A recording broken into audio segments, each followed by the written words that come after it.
नमस्कार। चलिए आज की क्लास शुरू करते हैं। आज हम जिस टॉपिक पर बात करने वाले हैं वो है सामाजिकरण। सोशलाइजेशन। हाँ, तो इस पहले पेज का उद्देश्य है इस कॉन्सेप्ट को समझना, कैसे एक इंसान जैविक प्राणी से एक सामाजिक प्राणी बनता है। बिल्कुल, आप इस पेज पे जो टाइटल देख रहे हैं, सामाजिकरण, जैविक प्राणी से सामाजिक प्राणी तक, इसका मतलब ही यही है, वो प्रक्रिया जिससे हम समाज में रहना सीखते हैं। और ये इन्फोग्राफिक काफी कुछ बताता है। इसके 4 कोने हैं। हाँ, तो सबसे पहले देखिए जैविक और पारिवारिक आधार। परिवार जो है वो हमारी पहली और सबसे जरूरी इकाई है। करीब 90% शुरुआती शिक्षा परिवार में ही होती है। फिर दूसरा कोना है शैक्षिक और सामाजिक प्रभाव, मतलब स्कूल, दोस्त। हाँ, जहां हम स्किल डेवलपमेंट और सामाजिक तौर तरीके सीखते हैं। डेटा कहता है कि 75% सामाजिक कौशल स्कूल में ही सीखे जाते हैं। और तीसरा कोना आज के जमाने का है डिजिटल और आधुनिक युग। एग्जैक्टली।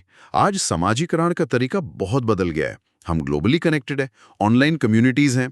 देखिए 60% समय ऑनलाइन बीतता है और दुनिया में 5 बिलियन से ज्यादा इंटरनेट यूजर्स हैं।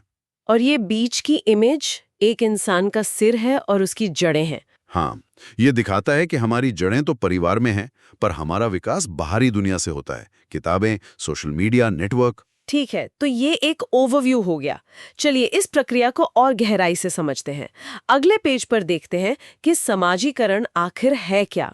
बिल्कुल, चलिए आगे बढ़ते हैं। तो अब हम पेज 2 पर है। इस पेज का मुख्य फोकस सामाजिकरण की परिभाषा और जीवन के अलग-अलग चरणों को समझना है। हाँ, सबसे ऊपर एक कथन देखिए, मनुष्य एक जैविक प्राणी के रूप में जन्म लेता है, सामाजिकरण उसे एक सामाजिक प्राणी में परिवर्तित करता है। आसान शब्दों में हम समाज में रहना सीखते हैं, जन्म से नहीं जानते। बिल्कुल। अब इस डायग्राम को देखिए, ये हमारे जीवन के चरण दिखाता है। सबसे पहले शैशवावस्था यानी इन्फेंसी। ये खोज का चरण है। बच्चा हर चीज छूकर देखकर सीखता है। उसके बाद आती है बाल्यावस्था, चाइल्डहुड, जो जिज्ञासा का चरण है। बच्चे सवाल बहुत पूछते हैं इस उम्र में। हाँ, ये क्या है, वो क्यों है। फिर आता है किशोरावस्था, एडोलेसेंस।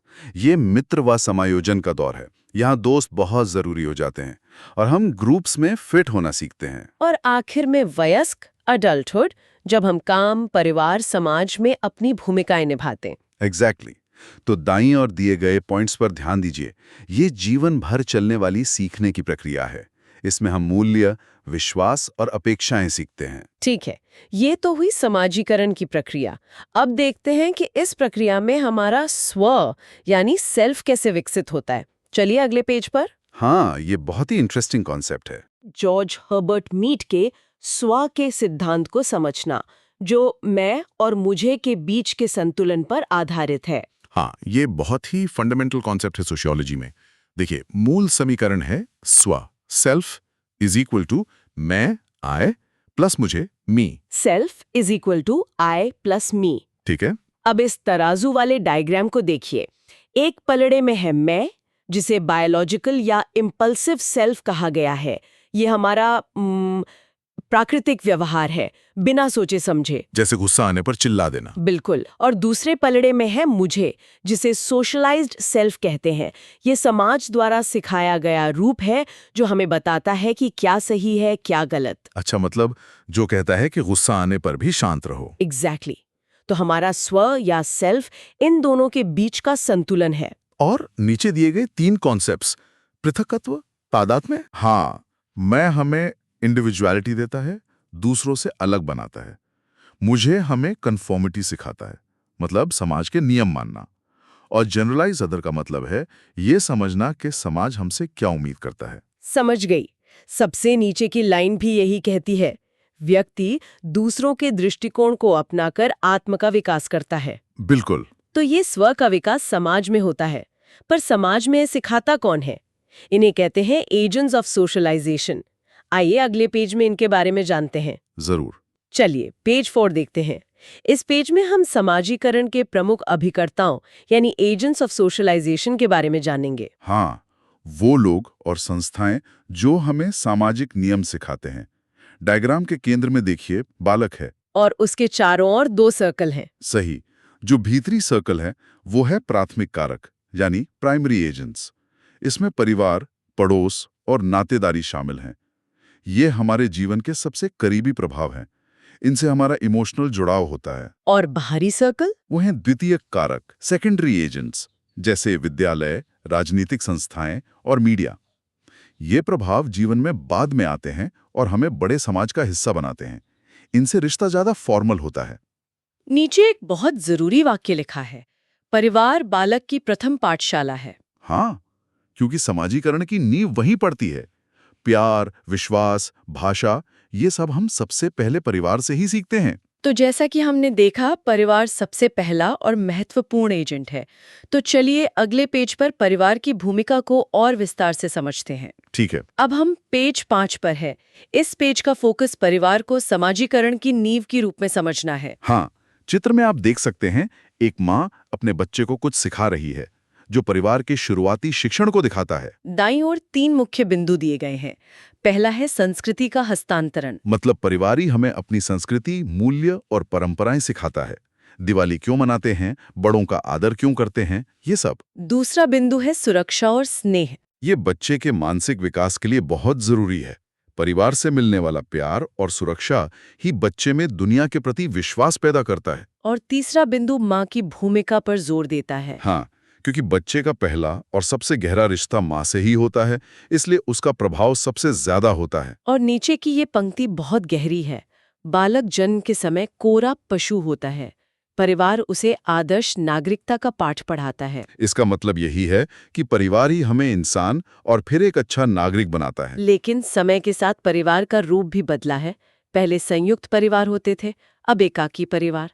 चलिए अगले पेज पर इस बदलाव को देखते हैं। बिल्कुल, ये एक बहुत बड़ा सामाजिक बदलाव है। तो पेज 6 पर हम परिवार के बदलते स्वरूप की बात कर रहे हैं, संयुक्त से एकाकी तक। हाँ, इस पेज में हम जॉइंट फैमिली और न्यूक्लियर फैमिली के बीच के अंतर को समझेंगे। बाईं ओर की तस्वीर देखिए, ये संयुक्त परिवार की है, जहां दादा दादी, चाचा चाची सब एक साथ है। सही। इसकी विशेषताएं थीं सामूहिक जिम्मेदारी, एक छत, एक चूल्हा। बच्चों का पालन पोषण आसान होता था, क्योंकि कई लोग होते थे मदद के लिए। और दाईं ओर है एकाकी या नाभिकीय परिवार, न्यूक्लियर फैमिली। ये औद्योगिकरण और नगरीकरण का परिणाम है। लोग काम के लिए शहरों में आए और छोटे परिवार बने।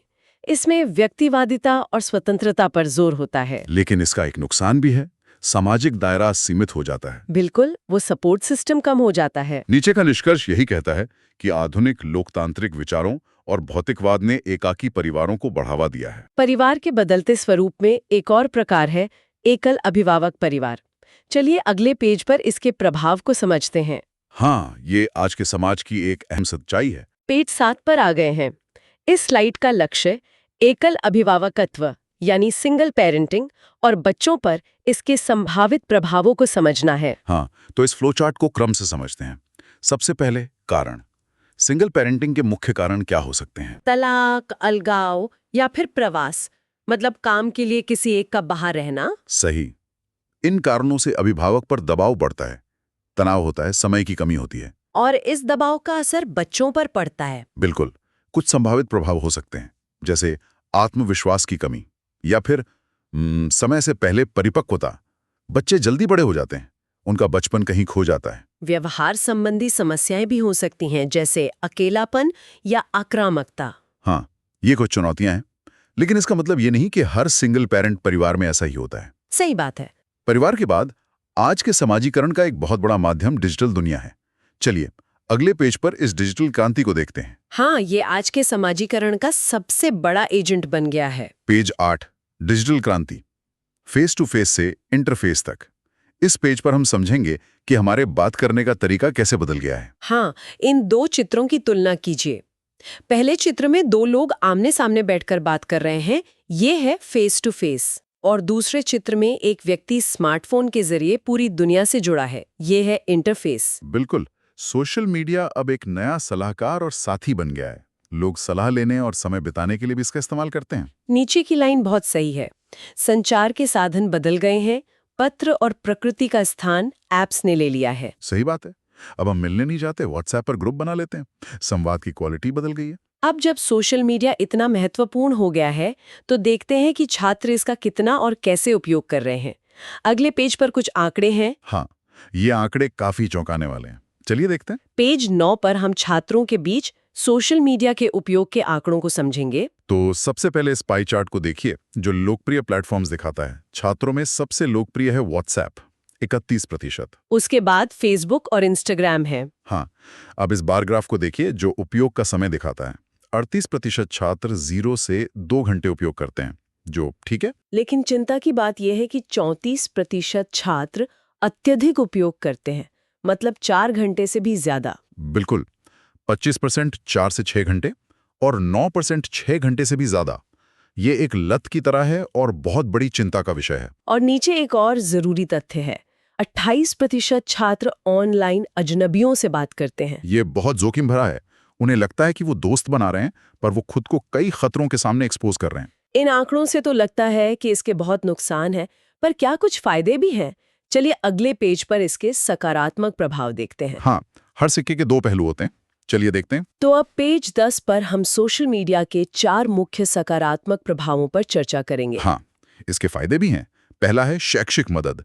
छात्र ग्रुप्स बनाकर नोट्स शेयर कर सकते हैं, जानकारी साझा कर सकते हैं। दूसरा है वैश्विक जुड़ाव। ये दुनिया को एक ग्लोबल विलेज बनाता है। हम किसी से भी कहीं भी जुड़ सकते हैं। बिल्कुल। तीसरा पॉइंट भी बहुत जरूरी है, महामारी में सहारा। कोविड-19 के दौरान जब सब घरों में बंद थे, तो सोशल मीडिया ने ही लोगों को अकेलेपन से लड़ने में मदद की। हाँ, ये तो है। और चौथा है अभिव्यक्ति की स्वतंत्रता। ये एक बहुत बड़ा प्लेटफॉर्म है लोगों को अपनी प्रतिभा और विचार दिखाने के लिए। एक छोटे से गांव का कलाकार भी अपनी कला दुनिया तक पहुंचा सकता है। सही बात है। तो ये तो हुए फायदे, लेकिन जैसा आपने कहा, हर सिक्के के 2 पहलू होते हैं। अब इसके नकारात्मक प्रभावों को भी समझना होगा। चलिए अगले पेज पर। हाँ, चुनौतियां भी उतनी ही बड़ी हैं। पेज 11 पर हम सोशल मीडिया के नकारात्मक प्रभावों और चुनौतियों को समझेंगे। सबसे पहले बाईं ओर दिए गए ग्राफ को देखिए। ये संस्कृति पर प्रभाव के बारे में है। 25% लोग मानते हैं कि ये नकारात्मक है और 43% मानते हैं कि इसका असर मिला-जुला है। मतलब एक बड़ा हिस्सा मानता है कि इसका असर अच्छा नहीं है। सही। अब दाईं ओर दी गई चुनौतियों को देखते हैं। सबसे पहली है अध्ययन से भटकाव। लगातार नोटिफिकेशन से कंसंट्रेशन में कमी आती है। फिर है साइबर अपराध, फेक न्यूज, साइबर बुलिंग। बिल्कुल। और एक बहुत बड़ी मनोवैज्ञानिक समस्या है फोमो, यानी फियर ऑफ मिसिंग आउट। दूसरों की अच्छी अच्छी तस्वीरें देखकर ये महसूस करना कि हमारी जिंदगी बोरिंग है। ये बहुत होता है। और आखिरी है स्वास्थ्य समस्याएं, नींद की कमी, आंखों पर जोर पड़ना। हाँ, ये सब बहुत गंभीर चुनौतियां हैं और ये हमारे व्यवहार के साथ साथ हमारे व्यक्तित्व पर भी असर डालती हैं। अगले पेज में देखते हैं कि व्यक्तित्व पर इसका क्या प्रभाव पड़ता है। जरूर। हम पेज 12 पर हैं और यहाँ हम समझेंगे कि सोशल मीडिया हमारे व्यक्तित्व और समायोजन पर कैसे प्रभाव डालता है। हाँ, इस पेज का मुख्य आइडिया है हमारे वास्तविक स्व और आभासी व्यक्तित्व के बीच का अंतर, रियल सेल्फ और वर्चुअल सेल्फ। इस चित्र में ये साफ दिख रहा है। एक उदास लड़का है जो उसका रियल सेल्फ है, और वो अपनी एक बहुत ही आकर्षक और खुश दिखने वाली ऑनलाइन प्रोफाइल देख रहा है जो उसका वर्चुअल सेल्फ है। ये दिखाता है कि ऑनलाइन हम जो दिखाते हैं वो हमेशा सच नहीं होता। और इस झूठी इमेज को बनाए रखने का दबाव भी तो होता होगा। बहुत ज्यादा। अब दाईं ओर दिए गए आंकड़ों पर ध्यान दीजिए। 28% छात्र ऑनलाइन अजनबियों से जुड़ते हैं और सिर्फ 12% छात्र परिवार से सोशल मीडिया पर बात करते हैं। ये कम्युनिकेशन गैप बहुत बड़ा है। हाँ, उन्हें डर लगता है कि पेरेंट्स समझेंगे नहीं या डांटेंगे। इस डिजिटल दुनिया के प्रभावों से निपटने में परिवार के अलावा स्कूल की भी एक बड़ी भूमिका है। अगले पेज में हम स्कूल और शिक्षा की भूमिका को समझेंगे। बिल्कुल, स्कूल एक बहुत जरूरी पुल का काम कर सकता है। पेज 13 पर हम यही समझेंगे कि विद्यालय कैसे परिवार और समाज के बीच एक पुल का काम करता है। हाँ, ये डायग्राम बहुत अच्छे से इसे समझाता है। एक तरफ परिवार है, दूसरी तरफ समाज, और इन दोनों को जोड़ने वाला पुल है विद्यालय। और इस पुल के 3 मुख्य स्तंभ या कार्य है। पहला है बौद्धिक विकास। स्कूल हमें सिर्फ जानकारी नहीं देता, बल्कि सही और गलत के बीच भेद करना भी सिखाता है। दूसरा बहुत महत्वपूर्ण है डिजिटल नागरिकता, डिजिटल सिटीजनशिप। हाँ, इसका मतलब है टेक्नोलॉजी का जिम्मेदार उपयोग, फेक न्यूज़ पहचानना, साइबर बुलिंग से बचना, अपनी प्राइवेसी की रक्षा करना। ये सब सिखाना अब स्कूल की जिम्मेदारी है। और तीसरा है सामाजिकरण, टीम वर्क, अनुशासन, दूसरे सामाजिक कौशल सीखना। बिल्कुल, स्कूल हमें घर के सुरक्षित माहौल से निकालकर बड़े समाज के लिए तैयार करता है। तो हमने समस्या और समाधान में स्कूल की भूमिका को समझा। अब आखिरी पेज पर देखते हैं कि हम अपनी असल जिंदगी और डिजिटल लाइफ में संतुलन कैसे बना सकते हैं। हाँ, ये सबसे जरूरी सवाल है। तो हम आखिरी पेज 14 पर है। यहाँ हमें वास्तविक जीवन और डिजिटल जीवन के बीच संतुलन बनाने के लिए समाधान और सुझाव दिए गए हैं। इस तराजू वाले चित्र को देखिए। एक तरफ फैमिली एंड रियल लाइफ है और दूसरी तरफ डिजिटल लाइफ। हमें इन दोनों में संतुलन बनाना है। और इसके लिए 3 स्तरों पर समाधान दिए गए हैं। पहला है अभिभावक। हाँ, पेरेंट्स को बच्चों की ऑनलाइन गतिविधियों पर नजर रखनी चाहिए, लेकिन जासूस बनकर नहीं, दोस्त बनकर। और उनके साथ क्वालिटी टाइम बिताना बहुत जरूरी है। दूसरा स्तर है समाज। समाज को सामुदायिक गतिविधियों को बढ़ावा देना चाहिए, खेलकूद, सांस्कृतिक कार्यक्रम, ताकि लोग ऑनलाइन दुनिया से बाहर निकलकर एक दूसरे से मिलें। और तीसरा और शायद सबसे जरूरी है आत्मनियमन, सेल्फ रेगुलेशन। बिल्कुल, हमें खुद पर नियंत्रण रखना होगा। सोशल मीडिया डिटॉक्स करना, यानी कुछ समय के लिए इससे दूर रहना, या फिर उपयोग के लिए समय सीमा तय करना, ये अच्छे तरीके हैं। तो आज हमने समाजीकरण की पूरी यात्रा को समझा, परिवार से लेकर डिजिटल युग तक। हाँ, और सबसे महत्वपूर्ण बात यह है कि टेक्नोलॉजी का उपयोग कैसे करना है, ये हमारे हाथ में है। सही संतुलन के साथ हम इसके फायदे उठा सकते हैं और नुकसान से बच सकते हैं। इसे ध्यान में रखेगा। धन्यवाद। ऐसे ही नवीनतम वीडियो के लिए चैनल को लाइक, शेयर और सब्सक्राइब करें। धन्यवाद।